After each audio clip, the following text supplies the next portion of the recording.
Video में देखेंगे कक्षा 8 के विषय अर्धवार्षिक परीक्षा प्रश्न पत्र को।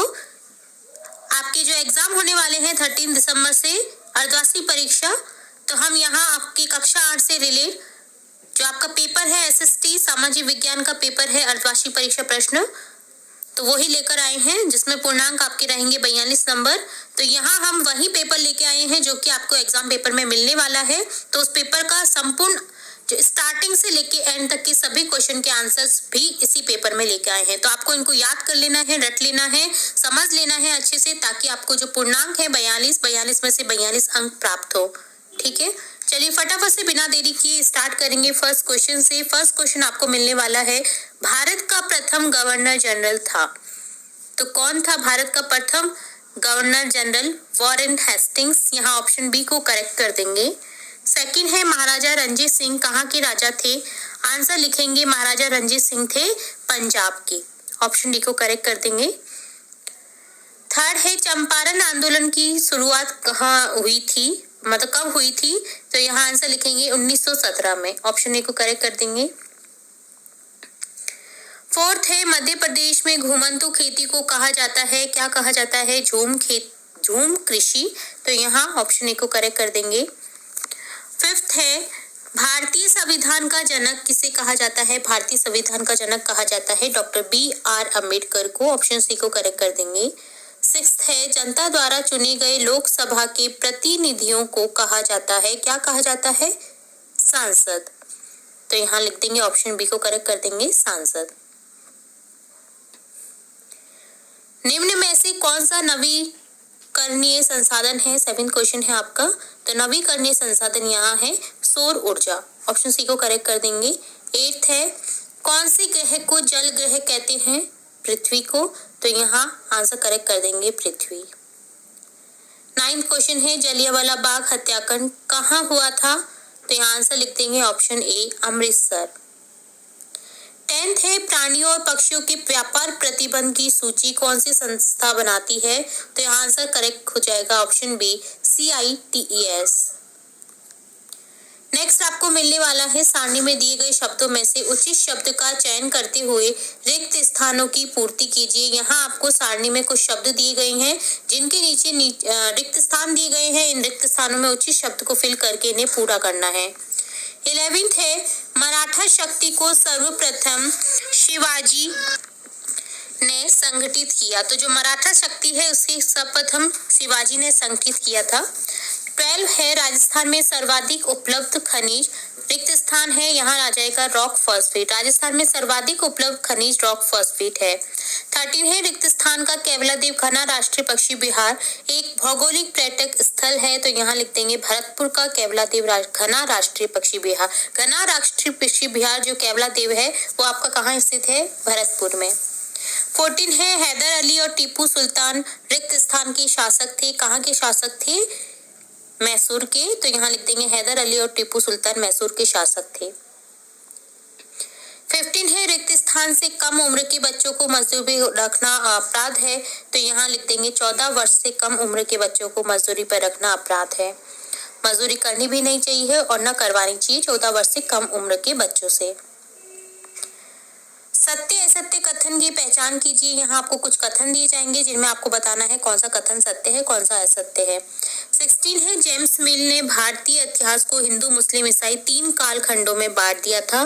तो ये बात गलत है, तो यहाँ लिख देंगे असत्य। 17 है, आंध्र प्रदेश का लबाड़िया समुदाय गाय भैंस की झुंड पालता था, ये सत्य है, तो यहाँ सत्य लिख देंगे। भारतीय संविधान अपने नागरिकों को मौलिक अधिकार का आश्वासन देता है, तो यहाँ असत्य लिख देंगे। 19 है, हमारा देश 26 जनवरी 1950 को आजाद हुआ। तो जी नहीं, ये भी असत्य है, 26 जनवरी को नहीं हुआ था, 15 अगस्त को हुआ था हमारा देश आजाद। 20 है, राजस्थान में 18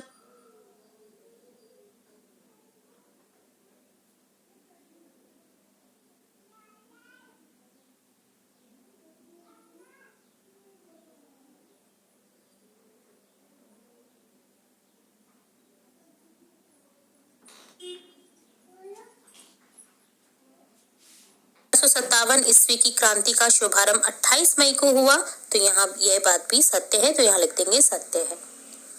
नेक्स्ट है, दिए गए प्रश्नों के उत्तर दीजिए। यहाँ आपको कुछ क्वेश्चन पूछे जाएंगे जिनके आपको आंसर करने हैं। 21 क्वेश्चन है, यूरोपीय व्यापारिक कंपनियां भारत की तरफ क्यों आकर्षित हो रही थी? तो यहाँ आंसर लिख देंगे, यूरोपीय व्यापारिक कंपनियां भारत की तरफ इसलिए आकर्षित हो रही थी क्योंकि यूरोप में भारत के कपड़े जैसे सूती, रेशम और गर्म मसालों की बहुत ज्यादा मांग थी। इस प्रकार वे खूब फायदा कमा सकते थे। 22 क्वेश्चन है, भारतीय संविधान में उल्लिखित मौलिक अधिकारों से क्या आशय है? संविधान में उन अधिकारों को सूचीबद्ध किया गया जिन्हें सुरक्षा देनी थी, उन्हें मौलिक अधिकारों की संज्ञा दी गई।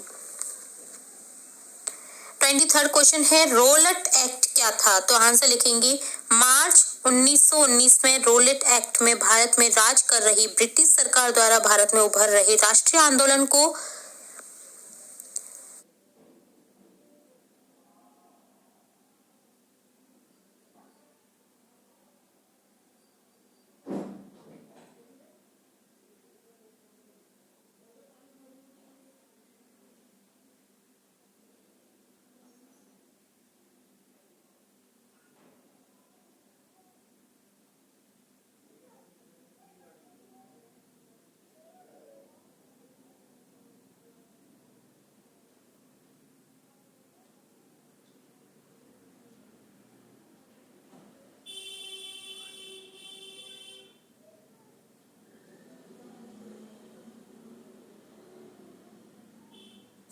कम करने के उद्देश्य से ये कानून बनाया गया, खत्म करने के, ठीक है। जो राष्ट्रीय आंदोलन चल रहे थे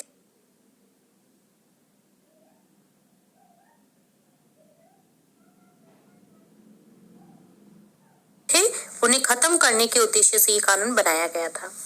24वां प्रश्न है, राजस्थान में 1857 ईस्वी की क्रांति के क्या कारण रहे थे? तो यहाँ आंसर लिख देंगे, अंग्रेजों ने पुराने जमींदारों की जमीनें और अधिकार छीन लिए, भारतीय सैनिकों को गाय और सुअर की चर्बी लगे कारतूसों का उपयोग करने को बाध्य करना, लॉर्ड डलहौजी की राज्य विलय की नीतियां। 25 क्वेश्चन है, राजस्थान एकीकरण से पूर्व किन्हीं 4 प्रमुख रियासतों के नाम लिखिए। तो यहाँ राजस्थान का जब एकीकरण हो रहा था उससे पहले की जो रियासतें थे 4 प्रमुख, वो थी जयपुर, जोधपुर, उदयपुर, भरतपुर। 26वां प्रश्न है, अनवीकरणीय संसाधन क्या है? आंसर लिखेंगे, वे संसाधन होते हैं जिनके भंडार में प्राकृतिक प्रक्रियाओं द्वारा पुनर्स्थापन नहीं होता रहता है। यह संसाधन मानवीय क्रियाओं द्वारा समाप्त हो जाते हैं तथा पुनः निर्माण होने में करोड़ों वर्ष की अवधि लेते हैं। तो वे क्या कहलाते हैं? अनवीकरणीय संसाधन, जैसे पेट्रोल, डीजल। तो ये जो है पुराने समय से बनते आ रहे हैं, करोड़ों वर्षों से ये टाइम लेते हैं बनने में, जब जाकर कि हमें मिल रहे हैं कोई जो होते हैं तेल के कोई वहां से। तो ये संसाधन तुरंत से नहीं बन सकते हैं। तो ये कौन से संसाधन होते हैं? अनवीकरणीय संसाधन।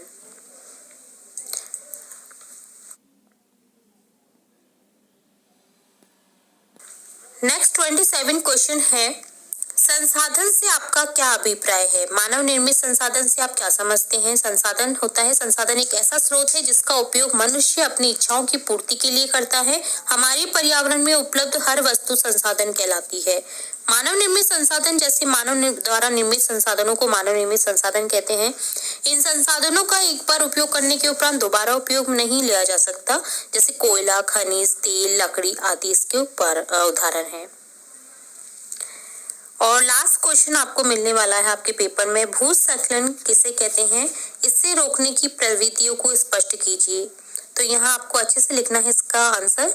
भूस्खलन चट्टानों, मिट्टी अथवा मलबे के ऐसे ढेर जो स्वयं अपने भार के जोर से पहाड़ियों की ढलानों अथवा नदियों के किनारे पर आ जाते हैं, भूस्खलन कहलाता है। रोकने की प्रविधियों में लिखेंगे, वृक्षारोपण करना, वनों की कटाई को रोकना, भूमि के उपयोगों के नियमों को मजबूत करके भूमि को कमजोर होने से बचाना, तीव्र ढलानों की अपेक्षा समतल भूमि पर कृषि करना, स्थानांतरित कृषि की अपेक्षा स्थायी एवं सीढ़ीनुमा कृषि प्रणाली को अपनाना। 5th लिखेंगे, ज्वालामुखी व भूकंप से प्रभावित क्षेत्रों में वृक्षारोपण करना व खनन उत्खनन क्रिया न करना। भूमि के महत्व के प्रति लोगों को जागरूक करना, तो इससे भूस्खलन से बचा जा सकता है। ठीक है, तो ये था आपके अर्धवार्षिक परीक्षा पेपर SST का क्लास 8 के लिए। तो उम्मीद है आपको पूरा पेपर समझ आया होगा, और आपको फिर से मैं दोबारा याद दिला देती हूँ कि यही आपको पेपर अपने एग्जाम में मिलने वाला है, इसलिए आपको अच्छे से लर्न कर लेना है इस पेपर को। और आपके जो आने वाली एग्जाम है उसके लिए स्कूल राज थ्योरी की तरफ से बेस्ट ऑफ लक। आपको बहुत बहुत हमारी तरफ से शुभकामनाएं आपकी आने वाले एग्जाम्स के लिए। उम्मीद है आपके एग्जाम्स बहुत अच्छी हों और हमारे द्वारा लाए गए पेपर से आपको काफ़ी हेल्प मिले अपनी क्लास में टॉप करने का। तो हम चाहते हैं कि आप अपनी क्लास में टॉप करें और हमारे कमेंट बॉक्स में आकर कमेंट करें कि आपने कितने पूर्णांक हासिल किए अपने प्रत्येक विषय में। हमें खुशी रहेगी अगर आप अपनी क्लास में टॉप करेंगे। तो इसी तरह हम आपकी कक्षा से रिलेटेड और भी इम्पोर्टेंट वीडियोस लाते रहेंगे। तो जुड़े रहिए हमारे चैनल के साथ। वीडियो को पूरा देखने के लिए धन्यवाद।